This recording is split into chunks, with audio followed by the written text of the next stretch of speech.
할렐루야. 하나님의 은혜가 오늘도 함께하기를 주님의 이름으로 축복합니다. 오늘 우리의 생명은 다 하나님 앞에 주어진 생명입니다. 하나님이 우리를 이 세상에 태어나게 했고 이 세상의 삶을 살게 했습니다. 그렇기 때문에 우리의 인생에 하찮은 사람이다 라고 한 사람 없습니다. 또한 쓸모없는 인생이다 라고 할 사람도 없습니다. 하나님 앞에서 다 소중합니다. 그래서 그것을 잘 알 수 있는 것이 때에 따라서는 부모들이 자녀를 낳을 때에 한 번에 이 자녀가 건강치 못한 자녀로 태어나는 경우가 있습니다. 그런 경우 참 부모는 가슴이 아프지요. 그럼에도 불구하고 그 자녀를 떼어버리지 아니하고 낳고 키우는 것은 그가 바로 하나님이 주시는 생명이기 때문에 그렇습니다. 오늘 이와 같이 우리는 소중한 사람이고 하나님 앞에 사랑을 받은 사람이며 생명을 힘입고 삶을 살아가는 은혜의 백성입니다. 그런 의미에서 오늘 여러분의 인생, 여러분의 삶을 소중히 여기고 또한 가치 있게 여기며 복되게 살아가는 귀한 인생 다 될 수 있기를 주님의 이름으로 축복합니다. 예수님이 한 번은 길을 가셨습니다. 근데 길가에 구걸하는 사람을 만난 거예요. 근데 이 사람을 가만히 보니까는 왜 구걸하느냐? 맹인이었어요. 오늘 성경 1절에 보니까는 날 때부터 맹인된 사람을 보았다 이렇게 표현을 했어요. 이 사람은 태어날 때부터 뭘로 태어났다고요? 맹인으로 태어났대요. 그러니까 이 사람은 이 세상이 어떠한 모습인가를 한 번도 보지를 못했어요. 심지어는 나를 낳게 한 부모조차도 얼굴을 몰라요. 참 기가 막힌 인생이죠. 이렇게 살고 싶은 사람 누가 있겠으며 이렇게 태어나고 싶은 사람 누가 있겠어요. 근데 이렇게 맹인으로 태어나다 보니까 아마 짐작컨대는 부모들이 많은 갈등을 했을 것 같아요. 또한 이 부모들이 어떻게 보면은 이 아이를 가말로 하찮게 여기거나 아니면은 정말로 쓸모없는 인생으로 혹 여겼을지도 모르겠어요. 그런데 여기에서 더 기가 막힌 것은 이 사람이 맹인이다 보니까 무슨 공부를 할 수 있었겠어요? 아니면 이 맹인이다 보니까는 이 사람이 무슨 일을 할 수 있겠어요? 아무것도 할 수 있는 것이 없는 거예요. 그러면 어떻게 될까요? 비참하죠. 야, 내가 인생이 이게 대체 뭔가? 내 인생이 도대체 이게 가치가 있는가? 쓸모가 있는가? 이런 생각을 하게 되죠. 그런데 다행스럽게 이 사람은 그나마 살아야 된다라고 하는 삶의 의욕을 가지고 있었던 것 같아요. 그래서 어디로 갔느냐? 길바닥으로 간 거예요. 그 길로 가가지고서는 사람들에게 구걸하는 거죠. 그러면서 하루하루의 인생을 살아가는 거예요. 이건 어쩔 수 없는 선택이었어요. 그 길밖에는 방법이 없는 것이었어요. 이게 바로 태어날 때부터 맹인된 사람의 모습이에요. 오늘 여러분의 삶은 어떻습니까? 이 사람이 길바닥으로 갈 수밖에 없었던 것은 맹인이었기 때문이고 이 사람이 맹인으로 태어난 것은 내가 원하는 삶도 아니었던 것이고 그럼에도 불구하고 어쩔 수 없는 삶의 방법이 있고 어쩔 수 없는 선택이었는데 우리도 때에 따라서는 그렇게 살지 않아요? 나는 어쩔 수 없어. 내가 선택할 수 있는 길은 이 길밖에 없어. 그러면서 부모에게 사랑받지 못하고 인정받지 못하고 태어난 혹은 그렇게 삶을 살아간 사람도 있을 수 있단 말이죠. 이거 어떻게 해야 되겠어요? 근데 더 괴로운 것은 사람들의 인식이에요. 거기 성경 2절에 보니까는 길을 가다가 이 맹인, 곧 태어날 때부터 맹인된 사람을 만나고서는 제자들이 예수님께 질문을 던졌어요. 라삐요, 이 사람이 맹인으로 태어난 것이 누구 죄 때문입니까? 자기 죄입니까? 부모 죄입니까? 이렇게 물어보는 거예요. 이게 무슨 소리예요? 이 사람은 죄인으로 태어났다는 얘기 아니에요. 죄인으로 태어났다. 그런데 더 나가서 그 죄가 누구 죄냐? 본인 죄냐? 아니면 부모 죄냐? 라고 묻는 것을 통해서 보니까는 아하, 맹인으로 태어난 것은 죄 때문에 그렇고 바로 그 죄에 대한 벌로 맹인으로 태어났다라고 하는 인식을 사람들이 가지고 있다는 얘기 아니에요. 결국 이 사람은 사람들에게 이러한 죄인이라고 하는 굴레, 죄인이라고 하는 그런 누명을 뒤집어 쓰고 인생을 살아가는 거예요. 어떨까요? 나는 죄가 없는데, 난 죄 지은 일이 없는데, 내가 눈을 뜨고서는 그야말로 눈으로 죄를 지은 것도 아니고, 내가 손과 발로 죄를 짓는 것도 아니고, 근데 사람들은 내가 태어나자마자 나에게 굴레 하나 씌운 것은 죄인이다. 저 사람이 태어난 것은 죄에 대한 벌로 태어난 거다. 이렇게 인식을 하고 있으니 얼마나 기가 막히고 억울한 일이에요. 여러분들 일할 때도 그런 일을 혹시 겪지 않아요? 나는 아무런 잘못이 없는데 내가 잘못했다는 거야. 내가 죄가 있다는 거야. 그러면은 속상하죠. 억울하죠. 정말 어떻게 하소연할 방법도 없고 내가 하소연한다고 해서 되어지지도 않고 기가 막히지 않아요? 오늘 이 사람이 인생을 지금 이렇게 살고 있는 거예요. 그러다 보니까는 이 사람이 죄인이기 때문에 태어났다 혹은 죄에 대한 벌로 태어났다라고 하니까 어디까지 오르느냐? 이 사람의 생명, 이 사람의 삶이 부모에게까지 영향을 미치는 거예요. 왜? 본인 죄입니까? 부모 죄입니까? 라고 묻는 것을 통해서 보면은 사람들은 인식하기를 저 사람은 죄인으로 태어났는데 저 사람이 죄를 지었든지 저 사람 부모가 죄를 지어가지고서 태어난 거야. 이렇게 생각한다는 얘기 아니에요. 얼마나 기가 막혀요. 오늘 그러다 보니까 이 사람은 한마디로 사람들에게 인정받지 못하고 살아가고 있는 거예요. 그 사람의 그 인생 자체를 그 누군가에게도 인정받지 못하는 인생을 살아가고 있는 거예요. 참 기가 막힌 일이죠. 우리는 이렇게 인생을 사는 것을 불행이라고 여기죠. 이렇게 살아가는 인생을 정말로 내가 살아가야 되나, 가치가 있나 라고 하는 생각을 하게 되죠. 그런데 예수님이 이 제자들의 질문에 대해서 이렇게 대답을 하셨어요. 3절에 보니까 이 사람이나 그 부모의 죄로 인한 것이 아니다 라는 거예요. 야, 예수님이 사람들의 인식을 완전히 뒤바꿔주는 말씀을 하시는 거예요. 이 사람 죄도 아니고 이 사람 부모 죄도 아니야. 죄 때문에 태어난 인생이 아니야 라고 예수님이 말씀해 주시는 거예요. 오늘 여러분 주님의 음성을 듣고 새 힘을 얻는 여러분 되어지기를 주님의 이름으로 축복합니다. 제가 그 전에 참 가슴 아픈 일을 경험을 했어요. 어느 교인이 있는데 이 사람이 늘 얼굴에 우울함이 가득 차 있는 거예요. 나이가 꽤 이제 먹었어요. 결혼할 연령도 이미 다 지났어요. 중년이 됐어요. 그럼에도 불구하고 그의 얼굴에 그야말로 핀 것이 없는 거예요. 한 번은 제가 찾아갔어요. 그래서 오랜 시간 동안 그와 상담을 했어요. 그 옆에 어머니도 계셨어요. 근데 이 사람은 무엇인가 나한테 털어놓고 이야기를 하려고 그러는 거예요. 근데 어머니는 자꾸 말하지 못하도록 자꾸 막는 거예요. 말하지 말라고.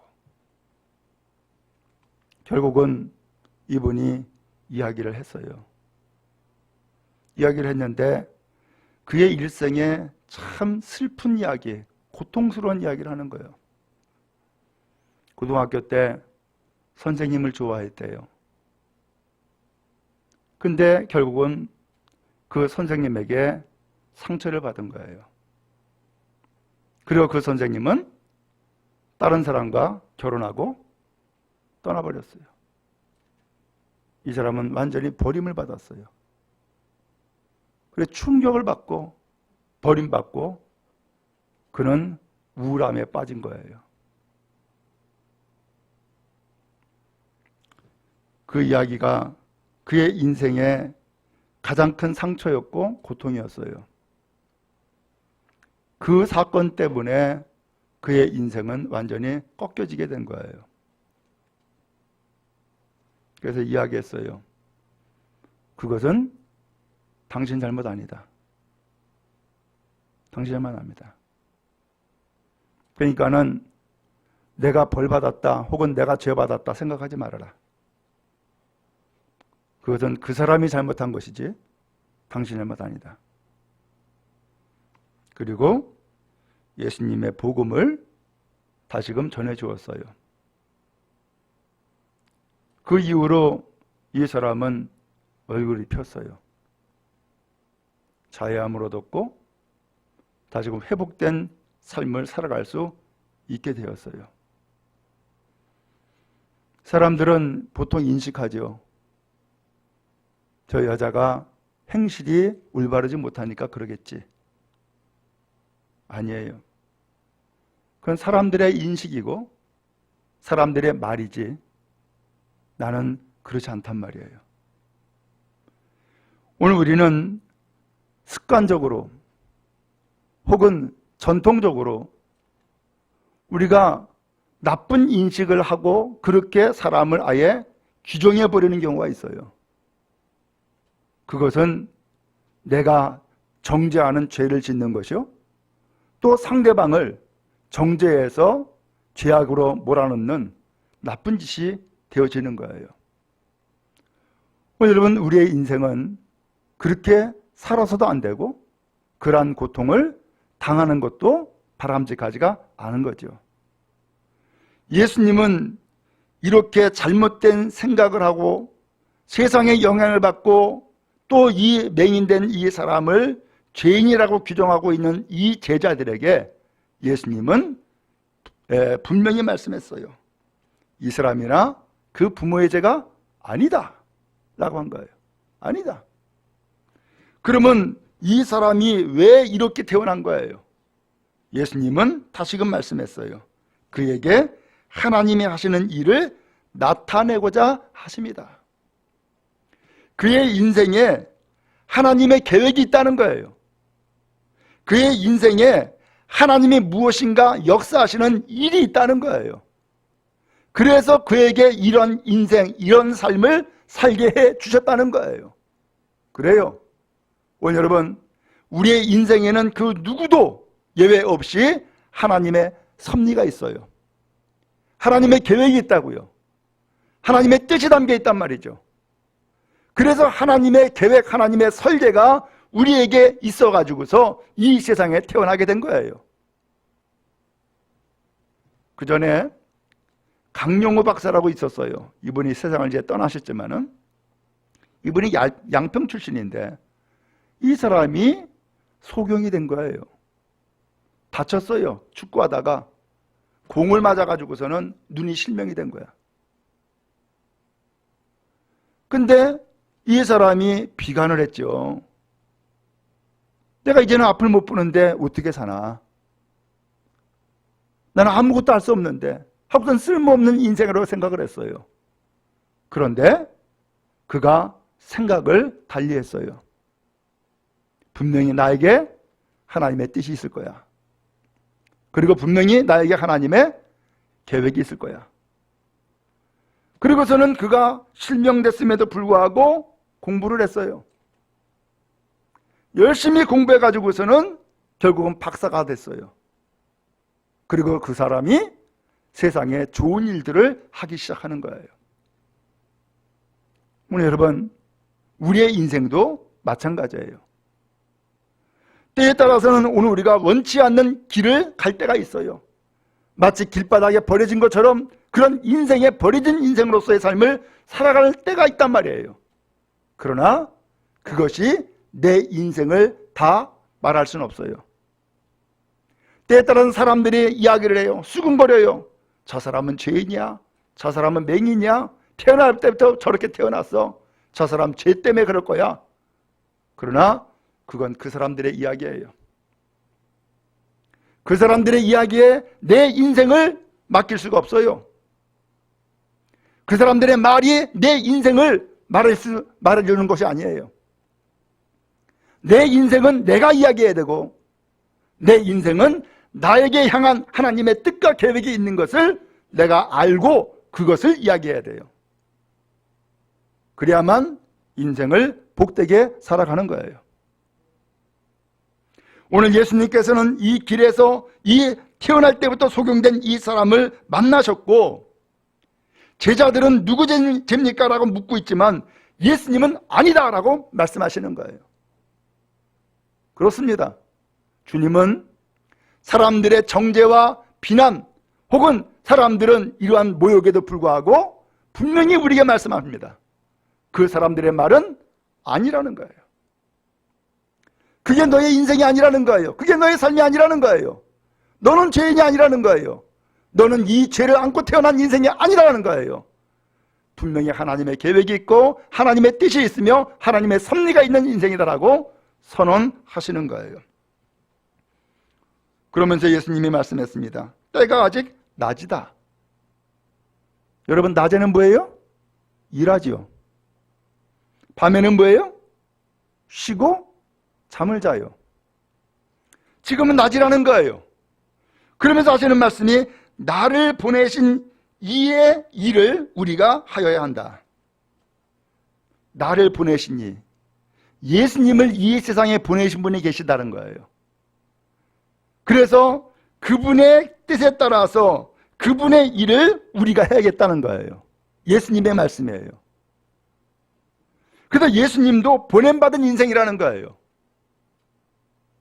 예수님도 하나님께서 나를 보내실 때에 하나님의 일을 하라고 나를 보내셨다라고 예수님이 말씀하는 거예요. 여러분, 우리의 인생이 그래요. 오늘 하나님께서는 우리의 인생을 이 세상에 태어나고 살게 하셨어요. 왜? 하나님의 계획이 있다는 거예요. 그래서 이 세상에 보냄받은 인생이라는 거예요. 그러면 여러분, 이 시간 내가 어디에 가서 일을 한다? 그 보냄받은 거죠. 이 시간 주님 앞에 나와서 예배 드린다? 하나님 앞에 보냄받은 거예요. 내가 어디에 소속되어 가지고서 가정의 삶을 살아간다? 다 보냄받은 거예요. 사명이란 말이죠. 그러므로 어디엔가 내가 소속되어서 무엇인가 일을 하고 있다고 하는 것은 하나님의 나를 보내셨구나라고 하는 것으로 받아들이면은 그것이 맞는 거죠. 거기에 충성을 다하세요. 거기에 최선을 다하세요. 포기하지 말고, 뒤돌아서지 말고, 후회하지 말고, 나에게 주어진 사명을 감당해 나가는 선한 일꾼 되기를 주님의 이름으로 축복합니다. 그러나 아무리 좋은 데에 있다 할지라도 내가 거기에 보냄받은 것이 아니다 한다 그러면은 그건 내 자리 아니에요. 나에게 주어진 사명이 아니란 말이에요. 예수님은 지금 낮이다. 나를 보내신 하나님께서 나를 보내신 이유가 있으니까 그 이유, 그 일을 우리가 해야겠다. 그러면서 예수님이 이런 이야기를 해요. 5절에 내가 세상에 있는 동안에는 세상의 빛이다. 예수님은 지금 이 세상에 계셔요. 그러면서 이 세상에 구석구석 다니면서 계속해서 하나님의 사역을 이루고 계세요. 때에 따라서는 병 고치고, 때에 따라서는 귀신 내어 쫓고, 때에 따라서는 기적을 행하고, 때에 따라서는 말씀을 가르치고, 때에 따라서는 복음을 전파하고, 계속해서 무엇인가 일을 하는데 그 일이 전부 다 무슨 일이냐? 하나님의 일이었던 거예요. 그래서 예수님이 하시는 말씀이 내가 세상에 있는 동안에는 세상의 빛이다. 여러분, 그래요. 여러분이 이 세상에 있는 동안에는 여러분이 세상의 빛이 되는 은혜가 있기를 축복합니다. 예수님이 말씀했잖아요. 너희는 세상의 빛이다. 너희는 세상의 소금이다.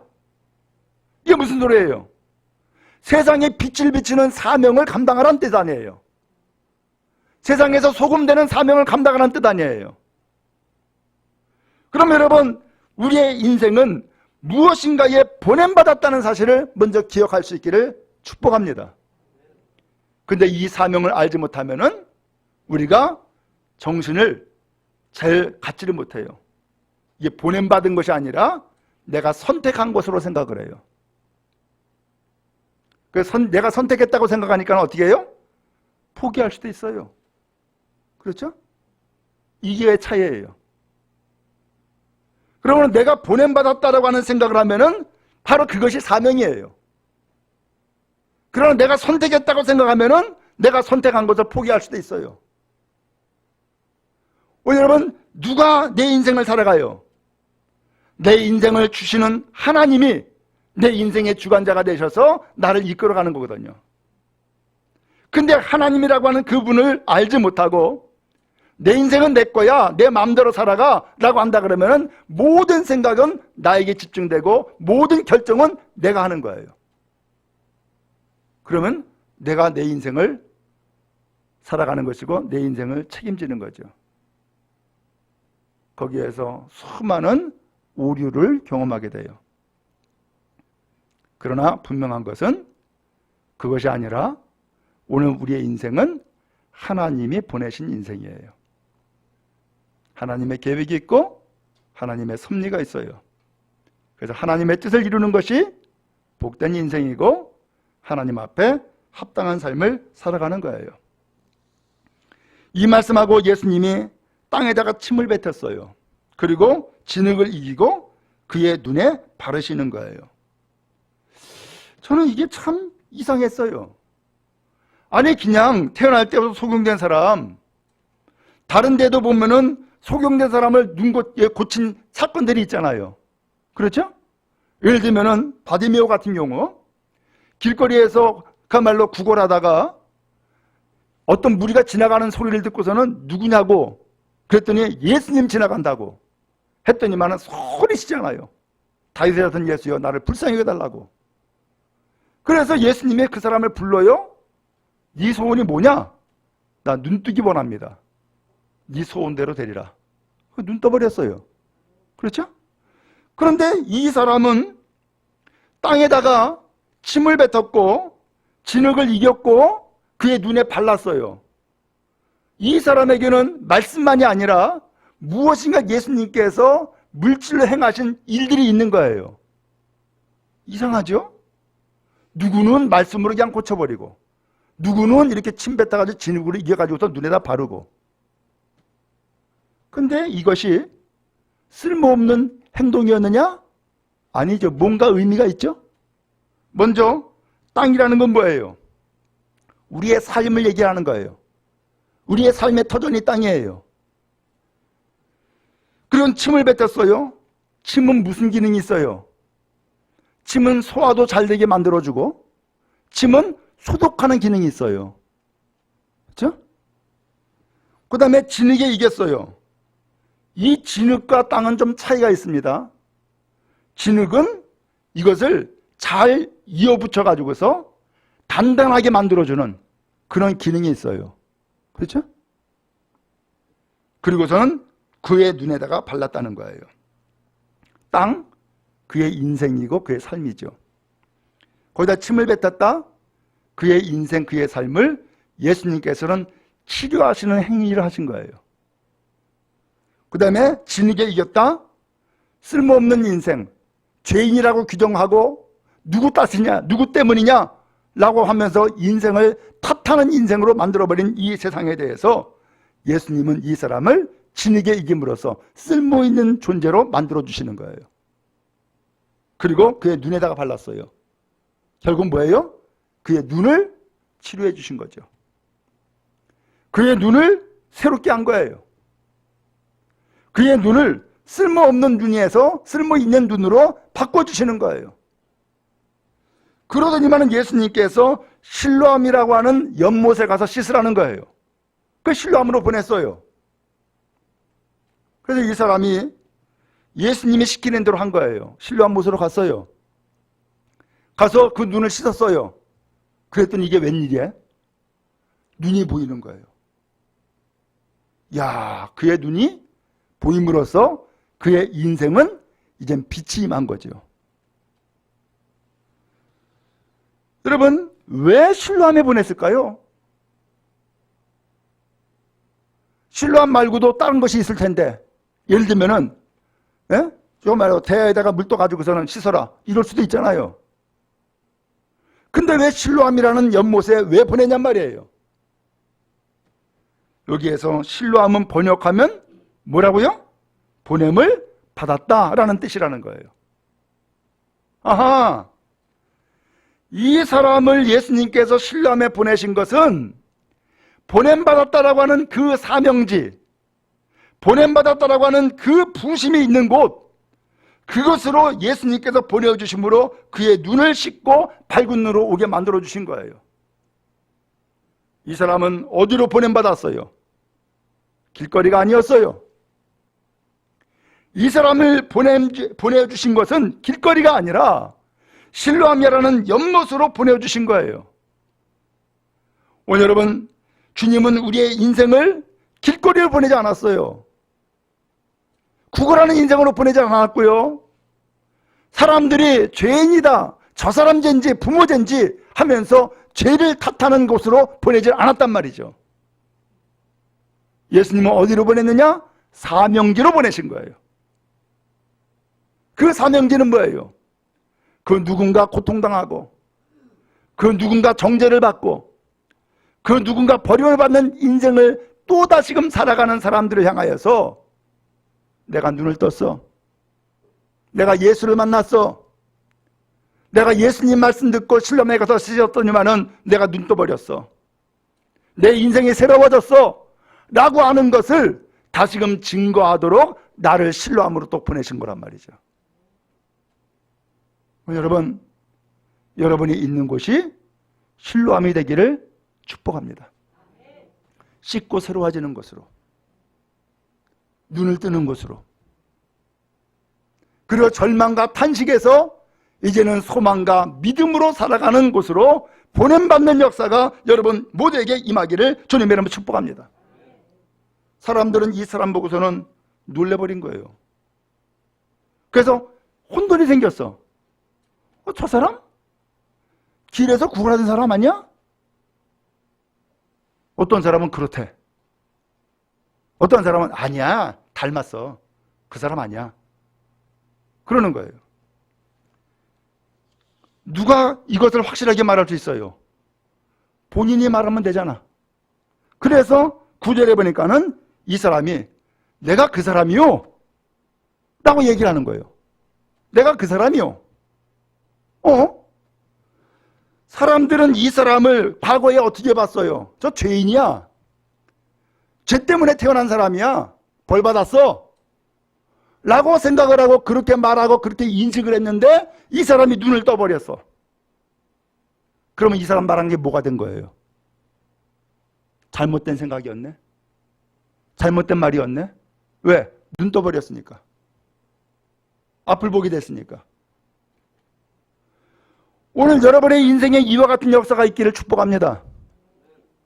사람들의 정죄와 비난, 사람들의 오해와 판단 완전히 뒤집을 수 있는 놀라운 역사가 여러분에게 임하기를 주님의 이름으로 축원합니다. 그 역사는 어디서 일어납니까? 주님에게서부터 일어나는 거예요. 주님 만났을 때에, 주님의 말씀을 들었을 때에 일어나는 사건인 거예요.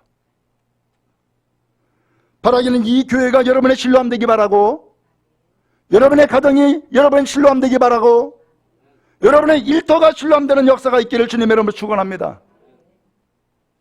그래서 환경을 바꾸는 것이 아니라 인생이 바뀌어지는 역사가 있기를 축복합니다.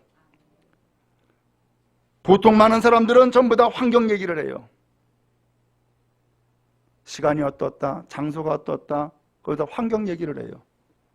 그러나 환경을 탓하는 것은 사실 소극적인 인생이에요. 그러나 환경을 극복하고 변화시키는 것은 적극적인 믿음이 이것을 바꾸는 거예요. 주님은 이 사람을 왜 실로암으로 보냈겠어요? 사명받은 것, 보냄받은 것, 그것을 찾는 것이고 그것을 만난 거예요. 사람들은 이어서 내가 그 사람이야 라고 하니까는 이번에는 관심이 그 다음으로 넘어갔어요. 그러면 네 눈은 어떻게 뜬 거야? 라고 한 거죠. 너 눈은 어떻게 뜨게 된 거야? 너 어떻게 보게 된 거야? 라고 한 거예요. 그랬더니 이 사람이 누구 얘기를 해요? 예수 얘기하는 거죠. 예수라고 하는 분이 나에게 진흙을 이겨가지고서 눈에다 바르더니 신랑못에 가서 씻으라라고 해서 나는 가서 씻었어. 그랬더니 내 눈이 떠져버린 거야 라고 한 거예요. 이젠 사람들의 관심이 어디로 갔어요? 예수께로 간 거예요. 여러분 참 이상하죠? 사람들은 왜 이렇게 다른 사람에 대해서 관심이 많은지 몰라. 그렇죠? 남 얘기하기 좋아하고요. 남 탓하기 좋아해요. 근데 사실 우리가 이야기해야 될 것은 남 얘기가 아니라 누구 얘기해야 돼요? 내 얘기를 해야지. 내 얘기를. 근데 남 얘기를 하면서 즐거워한다고요. 그걸 듣기 좋아한다고요. 그리고 맞장구 쳐요. 그리고 함께 비난하고 함께 정죄하는 일에 동참하고 있어요. 이거 참 불행한 일이에요. 남 얘기가 아니라 내 얘기를 하는 거예요. 내가 얼마나 괴로운지 이야기를 해야 되고, 내가 어떻게 신앙생활을 하고 있는지, 내가 어떻게 예수를 만나게 되었는지, 예수께서 나에게 어떻게 은혜를 베풀어 줬는지 말을 한다면은 그게 뭐예요? 내 신앙 고백이 되고 내 전도가 되어지고 주님께서는 나의 인생을 기뻐하시고 복을 더하지 않겠어요? 그래서 이 사람들이 이제는 예수님에게 관심을 갖고 그러면 그분 어디 있냐고 물어봤어요. 그랬더니 22절에 뭐라 그래요? 모르겠다는 거예요. 야, 이 사람은 어떻게 보면 예수님을 알았어요? 몰랐어요? 몰랐어요. 근데 어떻게 이 사람의 입장에서는 우연이지. 그러나 예수님의 입장에서는 우연이 아니라 이 사람을 눈을 뜨게 하려고 그 길을 가셨던 거예요. 이 사람을 만나려고 예수님이 그 길을 가신 거예요. 그러면 예수님은 계획이 있었고 뜻이 있었던 거죠. 그래서 예수님이 이야기하잖아요. 지금 낮이다. 지금 일해야 될 때다. 그래서 내가 하나님께서 나를 보내셨으니까 나 일하러 간다 라고 했잖아요. 그 일이 뭐예요? 눈먼 사람 눈뜨게 해준 것이었고, 사람들에게 비난받고 정죄받았던 인생을 그가 자유롭게 인생을 바꿔주신 것이었고, 그래서 예수님이 눈뜨게 하시는 구세주다, 예수님이 하나님의 아들이다라고 하는 것을 증거하는 또 하나의 기회가 되어진 거예요. 이후의 사건들이 많이 있지만 그것은 생략을 하려고 그래요. 여러분, 바라기는 우리의 인생은 그런 의미에서 우연이 아닙니다. 우리의 인생은 운명이 아닙니다. 우리의 인생은 사명입니다. 하나님께 보냄받았습니다. 그러므로 보냄받은 여러분 그 자리에서 하나님의 뜻을 이루는 삶을 살아갈 수 있기를 축복합니다. 그의 인생은 빛으로 임하게 될 것이고, 그의 인생은 빛나게 될 것이고, 그의 인생은 하나님을 증거하는 놀라운 역사가 되어질 거예요. 바라기는 복된 인생 다 되기를 주님의 이름으로 축원합니다.